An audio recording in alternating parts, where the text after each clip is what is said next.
हाँ बच्चों, हमने जो है जो आदर्श गैस समीकरण है उसको इस्तेमाल करना हम सीख रहे हैं। बेहतर तरीके से उसका इस्तेमाल किया जाना चाहिए। इसके लिए कल हमने कुछ क्वेश्चंस भी लिए थे, कुछ अंकित प्रश्नों को लिया था। हां बच्चों, जल्दी से क्वेश्चन को नोट करिएगा, एक अंकित प्रश्न को नोट करिए।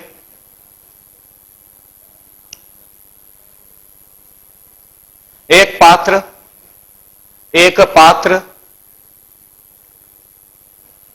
जिसका आयतन, एक पात्र जिसका आयतन 500 मिलीलीटर है, जिसका आयतन 500 मिलीलीटर है, में 1 ग्राम कोई अज्ञात गैस उपस्थित है। 1 ग्राम कोई अज्ञात गैस उपस्थित है, पूर्ण विराम। यह गैस पात्र के अंदर 27 डिग्री सेंटीग्रेड ताप पर, यह गैस पात्र में 27 डिग्री सेंटीग्रेड पर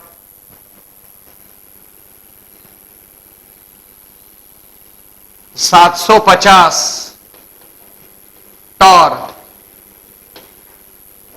का दाब, 750 टॉर का दाब प्रेक्षित करती है।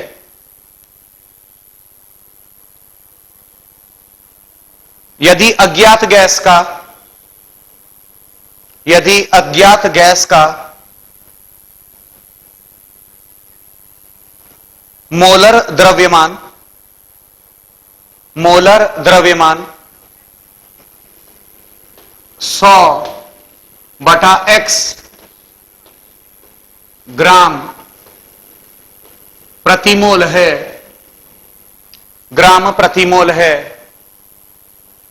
तब x का मान ज्ञात कीजिए। ये आपने देखा हो बच्चों की IIT JEE की परीक्षा के अंदर आपको सिंगल इंटीजर टाइप क्वेश्चन आते हैं, ऐसे प्रश्न आते हैं जिसका जवाब जो है वो 0 से 9 के बीच में आपको देना होता है। यहां पर बैठे हुए बहुत से बच्चों को यह बात पता होगा कि जो परीक्षा है जेई की, उसके अंदर ऐसे भी क्वेश्चंस आते हैं जिसका जवाब आपको 0 से 9 तक के बीच में देना होता है। मतलब उसका जवाब, उस प्रश्न का जो जवाब है वो 0 भी हो सकता है, 1 2 3 4 5 6 7 8 9 के बीच में देना होता है। तो यहां पर भी उस तरह का प्रश्न x का मान ये सिंगल इंटीजर में डाला जा सकता है। क्वेश्चन बहुत ज्यादा सिंपल है, बहुत ही ज्यादा सिंपल है। यहां पर हमारे को इक्वेशन ऑफ स्टेट, मतलब जो आदर्श गैस का समीकरण है, दैट इज जो PV is equal to nRT है, वो PV is equal to nRT का हमारे को इस्तेमाल करना है। तो अब मैं यहां पर क्या करूंगा, सबसे पहले तो जो जो कंडीशंस आपको दे रखी हैं हम उसका इस्तेमाल कर रहे हैं। आपको दाब दे रखा है, 750 टॉर का दाब है। इट मींस मैं उसको पहले तो ATM में कन्वर्ट करूंगा। दाब हो जाएगा 750/760 वायुमंडल। गौर कीजिएगा, जो बच्चे भूल चुके हैं कि 1 ATM 1 एटमॉस्फेयर बराबर 760 टॉर होता है। 1 ATM बराबर 760 टॉर होता है। कृपया कर उसको ध्यान रखिएगा।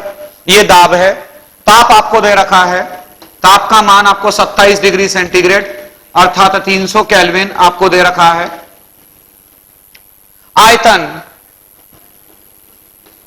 आयतन आपको चेक करिएगा, एक पात्र जिसका आयतन 500 मिलीलीटर है, क्वेश्चन आपका ऐसा था, 500 मिलीलीटर अर्थात 0.5 लीटर। ध्यान रखिएगा, क्योंकि आप जानते हैं कि 1 लीटर बराबर 10 की घात में 3 मिलीलीटर होता है। 1 लीटर बराबर 10 की घात में 3 मिलीलीटर होता है।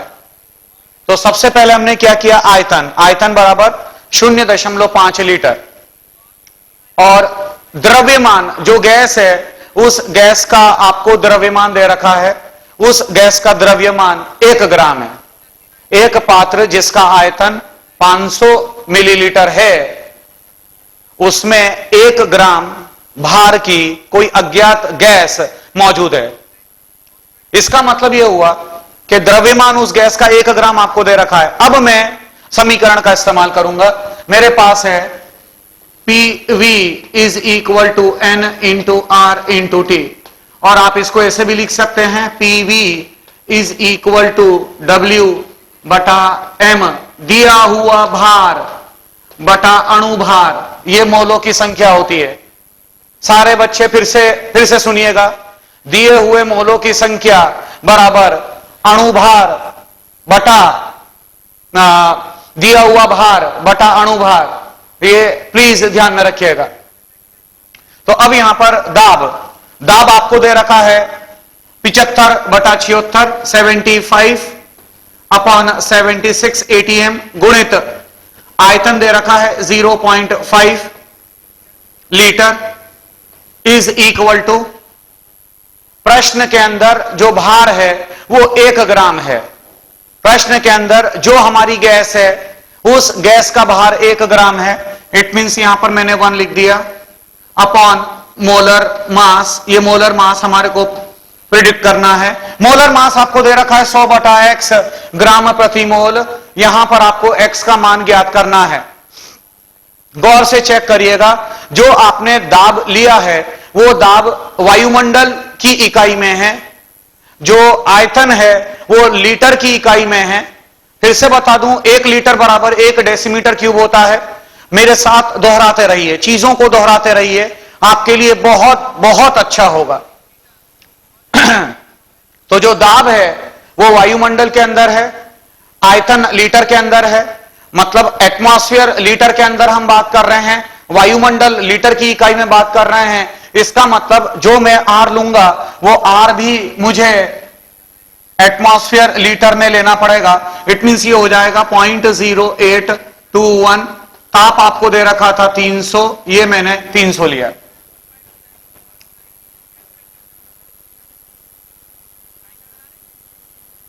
राइट, यहां से हमारे को मोलर मास पता चलेगा, मोलर द्रव्यमान पता चलेगा। ये जो मोलर द्रव्यमान प्राप्त होगा, बराबर 76 गुणित 0.0821 गुणित 300 बटा 75 गुणित 0.5, ये आपको प्राप्त होगा। ये मोलर द्रव्यमान, और ये मोलर द्रव्यमान का मान यहां पर अगर आप निकालोगे तो ये अप्रोक्सीमेटली ये 50 मिलेगा आपको, 50 ग्राम प्रति मोल, 50 ग्राम प्रति मोल। राइट, तो 100 बटा x की टर्म में अगर हम बात करेंगे, क्वेश्चन में आपको दे रखा है कि जो मोलर मास है, जो मोलर द्रव्यमान है, वो मोलर द्रव्यमान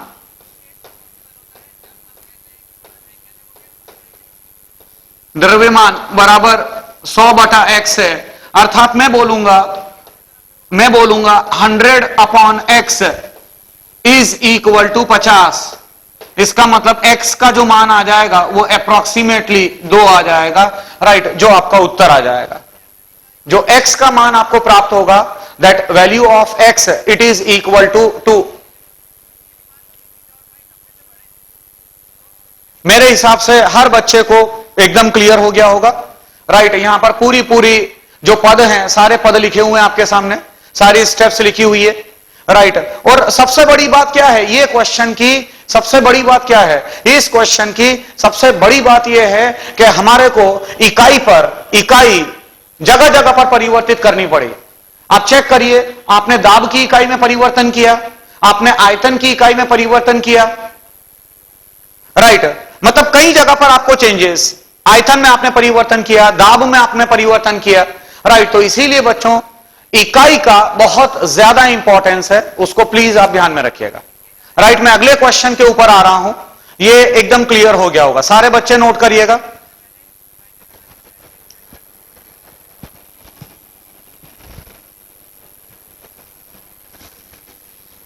किसी एक सिलेंडर में, किसी एक लोहे के सिलेंडर में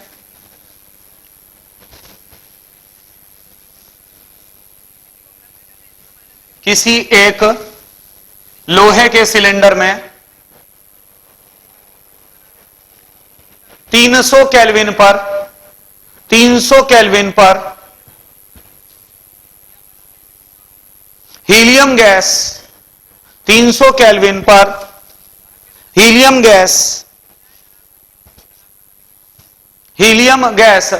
250 केल्विन का 250 किलो पास्कल का 250 किलो पास्कल का दाब प्रेक्षित करती है।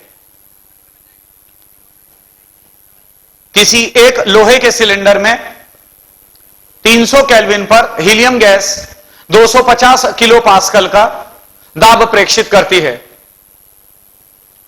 यह सिलेंडर 1 गुणित 10 की घात में 6 पास्कल का दाब सहन कर सकता है। यह सिलेंडर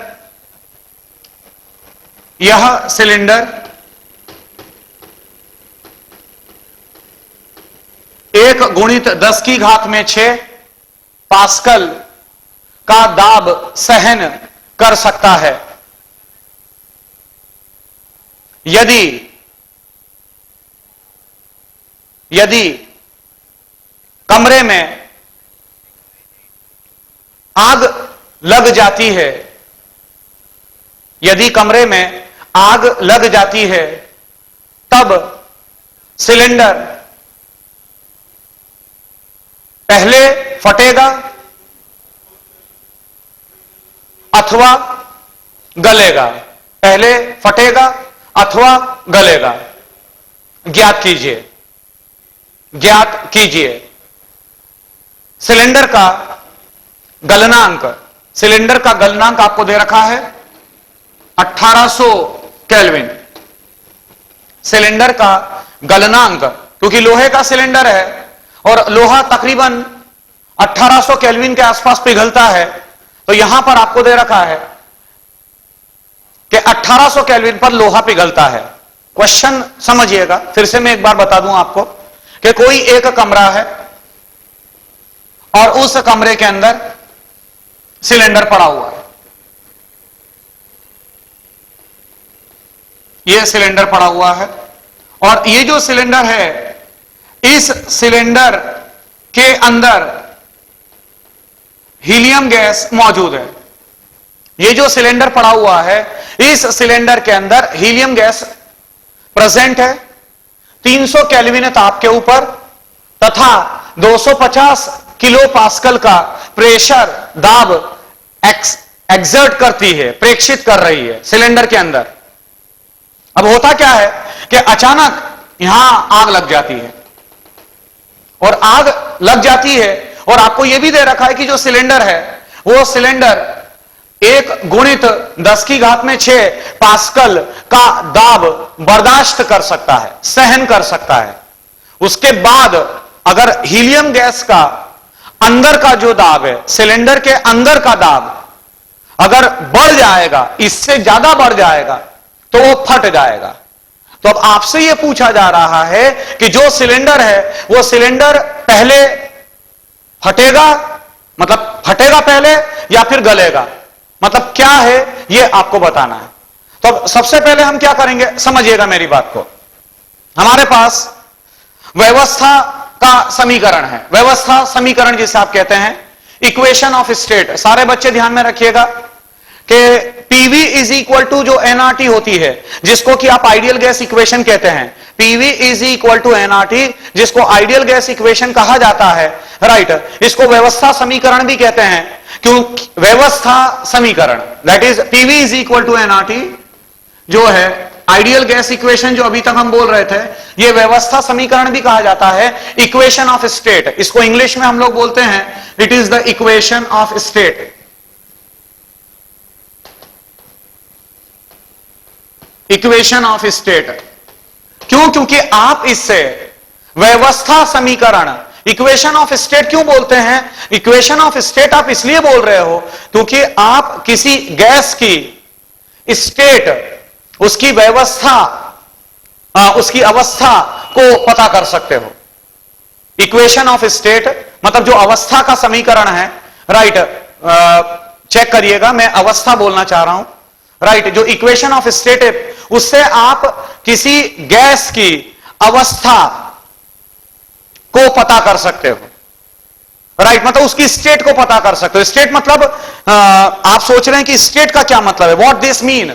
स्टेट से मतलब यह है कि आप उस गैस का दाब पता कर सकते हैं, आप उसका आयतन पता कर सकते हैं किसी गैस का, आप उसके मोलों की मात्रा पता कर सकते हैं, आप उसका द्रव्यमान पता कर सकते हैं, आप उसका तापमान पता कर सकते हैं, मतलब आप उसकी अवस्था को पता कर सकते हैं। मतलब you can predict the state of the system, आप स्टेट पता कर सकते हैं, राइट। तो अब यहां पर एक सिलेंडर है। Again come to the question, थोड़ा सा बच्चों उस पर फील करिएगा। ये जो मैं डायग्राम बनाता हूं, ये खास फीलिंग क्रिएट करने के लिए, कि आप ज्यादा बेहतर तरीके से चीजों को समझें। जस्ट कल्पना करो, आपने एलपीजी गैस सिलेंडर हर बच्चे ने देखा हुआ है, बराबर है। तो एक काम करिए, आप एलपीजी गैस सिलेंडर मानिए और उसमें हीलियम गैस भरी हुई है, उसके अंदर आप हीलियम गैस को मानिए, राइट। अब जो हीलियम गैस है, मतलब एक बात तो तय है कि जो सिलेंडर है, वो सिलेंडर का जो आयतन है, वो आयतन में कोई परिवर्तन नहीं आएगा। इसका मतलब वॉल्यूम फिक्स है, राइट। नंबर ऑफ मोल्स भी फिक्स है, और आर तो ऑलरेडी हमारा स्थिरांक है, राइट। नियतांक जिसको आप कहते हैं, गैस नियतांक जिसको आप बोलते हैं, राइट। तो ये आर हमारा ऑलरेडी कांस्टेंट है। इसका मतलब यह हुआ कि अब मैं बोलूंगा P upon T is equal to constant. ये मेरा कांस्टेंट हो गया, स्थिरांक हो गया, राइट। अर्थात मैं बोलूंगा P1 बटा T1 is equal to P2 बटा T2, राइट। अगर आपको ध्यान आ रहा हो तो P1 upon T1 is equal to P2 upon T2, इसको हम कहते हैं गेलू-सेक्स का नियम। ध्यान आ गया होगा आपको, P1 upon T1 is equal to P2 upon T2। यह समीकरण, ये जो इक्वेशन है P1 upon T1 is equal to P2 upon T2, ये तब लगाई जाती है जिस समय आयतन, वह जो गैस है उसका द्रव्यमान अगर स्थिर होगा, तब आप लगाते हैं इसको।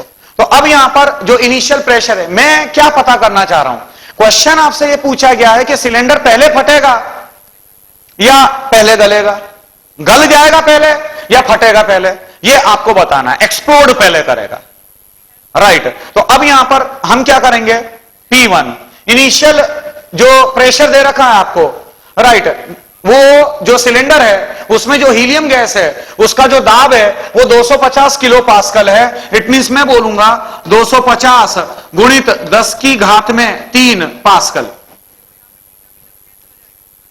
ये यहां पर एक और चीज ध्यान रखिएगा, ये इक्वेशन इसको हिंदी में भी चाहे तो लिख लीजिएगा।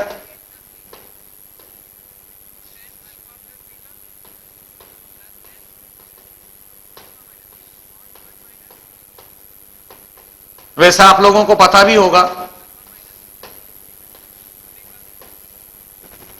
हां, यहां पर जो प्रेशर है 250 गुणित 10 की घात में 3 अपॉन जो इनिशियल टेम्परेचर आपको दे रखा है, वो इनिशियल टेम्परेचर 300 केल्विन है, ये 300 हमने लिया, इज इक्वल टू, समझिएगा मेरी बात को, मैं ये पता करने की कोशिश कर रहा हूं क्योंकि जो सिलेंडर है वो सिलेंडर इतना दाब को सहन कर सकता है, बर्दाश्त कर सकता है।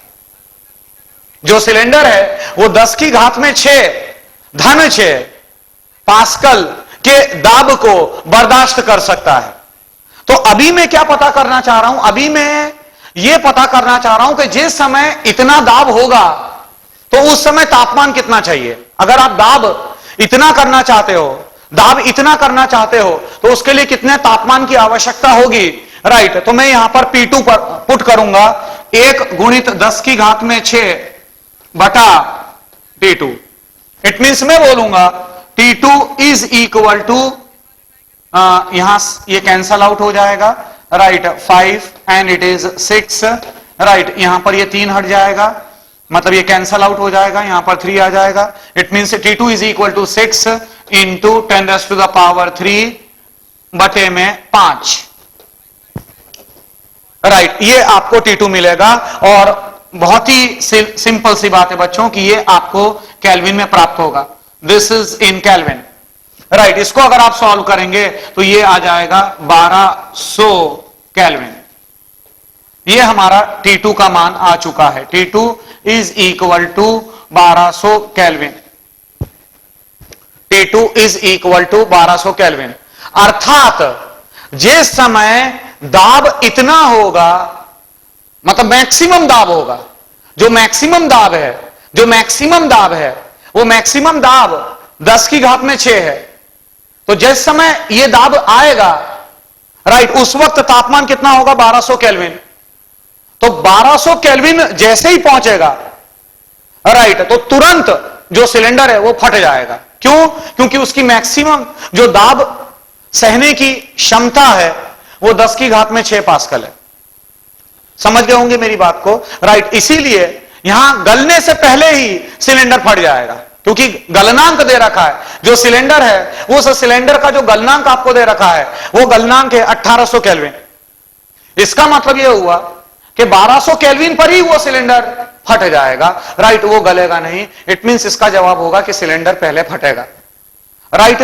जल्दी से अगले क्वेश्चन पर आइएगा बच्चों।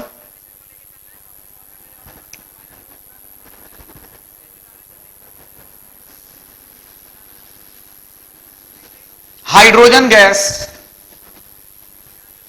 डाई हाइड्रोजन गैस एसटीपी पर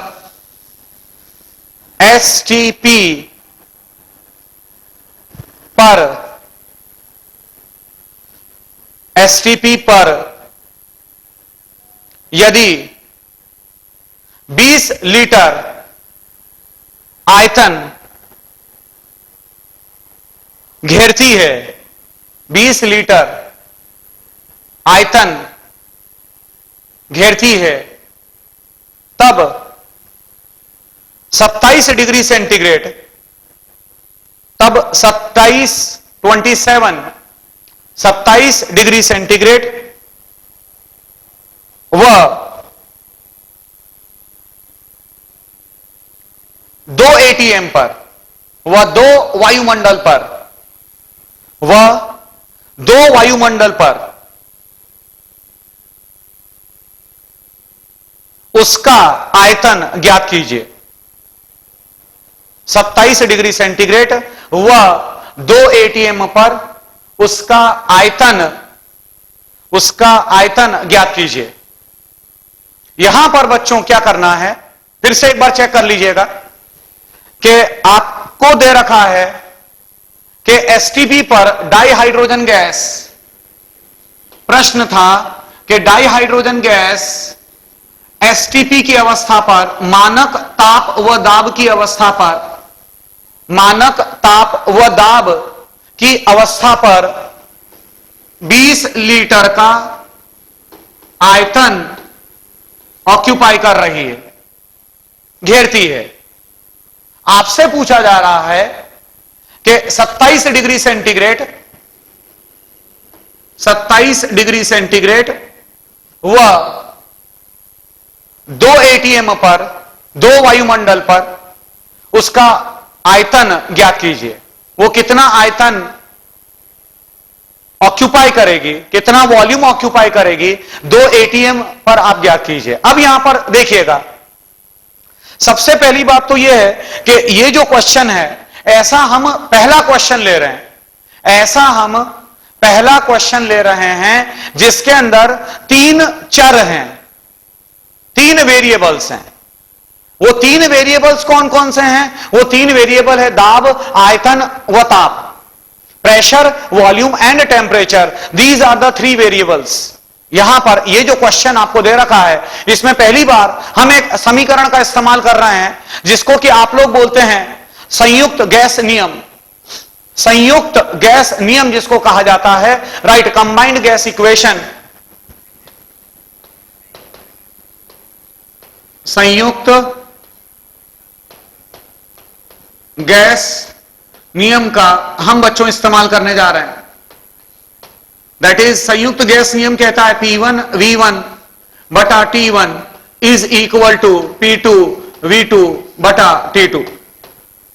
राइट, कहां से आया यह समीकरण, ये कैसे आया यह समीकरण, मैं इसका पूरा डेरिवेशन कर कर बता रहा हूं। सभी बच्चों को बिल्कुल ध्यानपूर्वक उसको सुनिएगा, मैं क्या करने जा रहा हूं।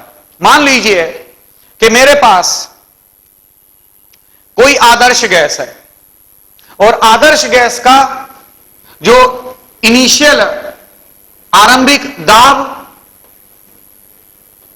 आयतन व ताप ये है, आपके सामने लिखा हुआ है।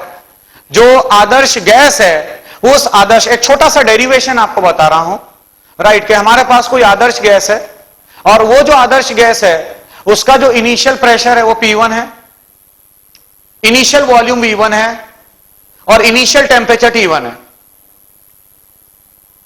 राइट, मतलब उसका स्टेट आपको दे रखी है, उसकी अवस्था दे रखी है आपको। जो अवस्था है वो P1 V1 व T1 है। अब हम जो है जाना चाहते हैं P2 V2 व T2 की अवस्था में। जो मेरी आदर्श गैस है, उस आदर्श gas initially P1 V1 T1 के ऊपर है। अब हम P2 V2 T2 की अवस्था पर जाना चाह रहे हैं। तो मैं डायरेक्टली नहीं जाना चाह रहा हूं, मैं स्टेप वाइज जाना चाह रहा हूं। पहले मैंने क्या किया, पहले मैंने तापमान को T1 रखा, मतलब ये समतापी करवाया। समतापी मतलब आइसोथर्मल, आइसोथर्म कि एक ही तापमान रखते हुए, टेम्परेचर T1 रखते हुए मैंने प्रेशर और वॉल्यूम में परिवर्तन करवाया। जो मेरी आदर्श गैस है उसके प्रेशर में मैंने परिवर्तन करवाया। राइट, मैंने जो प्रेशर कर दिया वो P2 और जो वॉल्यूम हो गया वो VE हो चुका है। और गौर कीजिएगा जो तापमान है वो T1 ही बना हुआ है। फिर से मैं रिपीट कर दूं, सारे बच्चे फिर से ध्यानपूर्वक मेरी बात को सुन लीजिएगा कि जो गैस है मेरी, वो गैस इनिशियली P1 V1 व T1 की अवस्था पर है, समतापी रखते हुए, टेम्परेचर को कांस्टेंट रखते हुए। और जब भी टेम्परेचर कांस्टेंट होगा वहां पर बॉयल का नियम लगता है, बॉयल नियम लगाते हो आप, that is P1 V1 is equal to P2 V2। तो मैंने क्या किया, टेम्परेचर को कांस्टेंट रखते हुए यहां पर बॉयल नियम लग रहा है, बॉयल्स लॉ यहां पर अप्लाई किया जाएगा। बॉयल्स लॉ इस्तेमाल किया, मतलब जो प्रेशर है वो P2 हो चुका है और जो आयतन, जो आरंभ में आयतन V1 था, अब वो आयतन VE हो चुका है। कुछ भी मान लो, VE मान लो, VX मान लो, whatever it is. Right, अब ये VE हो चुका है। अर्थात मैं बोलूंगा, क्योंकि बॉयल का नियम लग रहा है, इट मींस इनिशियल दाब, इनिशियल आयतन इज इक्वल टू द अंतिम दाब एंड अंतिम आयतन V। Right, P1 V1 is equal to P2 V2, मैंने उसका इस्तेमाल किया। बट जो वॉल्यूम है वो VE हो चुका है। राइट, टेम्परेचर कांस्टेंट है, तो कांस्टेंट है टेम्परेचर, तो टेम्परेचर नहीं आएगा जो आपका समीकरण है। इट मींस मैं बोलूंगा VE बराबर P1 इंटू V1 बटे में P2 हो जाएगा। P1 V1 अपॉन P2, ये आपको एक इक्वेशन मिल चुकी है, एक समीकरण ये आपको प्राप्त हो चुका है। अच्छा, अब मैंने क्या किया, अब दाब को सेम रखते हुए, क्योंकि अब दाब में परिवर्तन नहीं करवाना है, दाब आप ऑलरेडी आ चुके हो, राइट। हमारे को इस अवस्था से यहां पर जाना था। चेक करिएगा, मुझे यहां से यहां पर जाना है, तो यहां से मुझे यहां पर जाना है। इसका मतलब यह हुआ कि प्रेशर P1 से P2 करवाना है, तो P2 यहीं पर हो चुका था, राइट। इसका मतलब अब ये समदाबी होगी, राइट। ये आइसोबार होगा, दाब सेम रहेगा, और दाब जब सेम रहेगा, दाब में जब कोई परिवर्तन नहीं आएगा, तब उस सिचुएशन के अंदर, जब दाब में कोई परिवर्तन नहीं आएगा, तो उस सिचुएशन के अंदर हम चार्ल्स का नियम इस्तेमाल करेंगे। चार्ल्स का नियम आप इस्तेमाल करते हैं, चार्ल्स लॉ का आप इस्तेमाल करते हैं, जिसके अनुसार आप कहते हो V1 upon T1 is equal to V2 upon T2, right, Charles के नियम के। तो यहां पर जो V1 है, यहां से यहां तक इस अवस्था में पूरा P2 कांस्टेंट है, P2 जो है वो स्थिर है,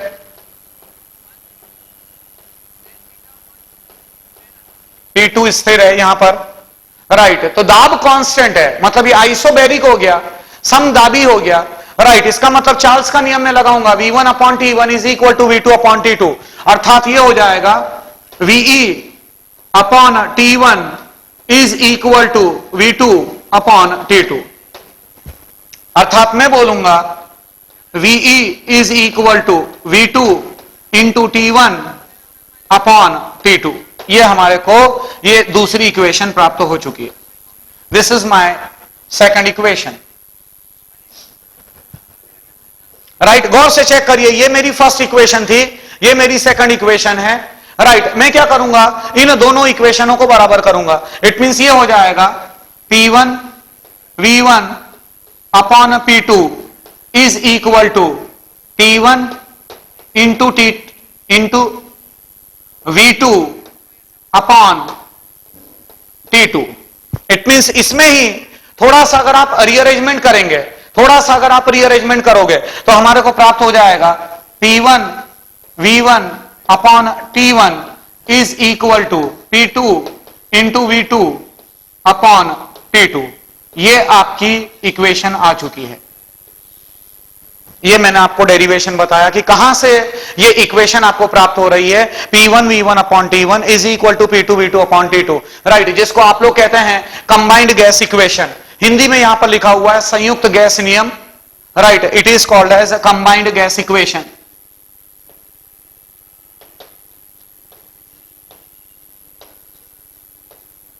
कंबाइंड गैस इक्वेशन इसको कहा जाता है, राइट। तो अब एक काम करिएगा, यही जो कंबाइंड गैस इक्वेशन है, अब इसका इस्तेमाल हम यहां पर करेंगे। हमारे पास कोई निश्चित मात्रा की हाइड्रोजन गैस थी जो एसटीपी के ऊपर 20 लीटर का आयतन घेर रही थी, राइट। आपसे पूछा जा रहा है 27 डिग्री सेंटीग्रेड वह 2 एटीएम दाब के ऊपर वो कितना आयतन ऑक्यूपाई करेगी। इट मींस मैं बोलूंगा P1 V1 upon T1 is equal to P2 V2 upon T2। Initial pressure STP पर जो दाब है वो 1 एटीएम होता है, वह जो तापमान है वो 273 केल्विन आप लेते हो। It means the pressure 1 into volume 20 litre आपको दे रखा है upon the temperature it is 273 is equal to P2 2 ATM into volume आपको कैलकुलेट करना है, और 300 केल्विन पर बात हो रही है, राइट। बस इसको आप सॉल्व करना पड़ेगा आपको। It is 21 it is 10, right. It means ये हो जाएगा V2 is equal to 3000 upon 273, और क्योंकि इनिशियल वॉल्यूम आपका लीटर के अंदर था, तो इसीलिए ये भी आपको लीटर में प्राप्त होगा। चेक कर लीजिएगा 3000 अपॉन 273।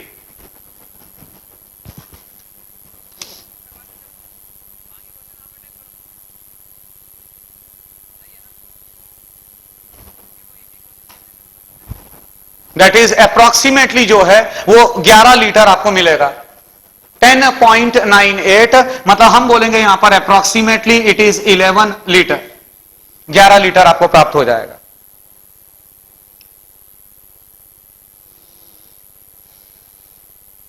राइट, ये आपने जाना कि किस तरीके से आप संयुक्त गैस नियम का इस्तेमाल करते हैं, वो कहां से प्राप्त हुआ,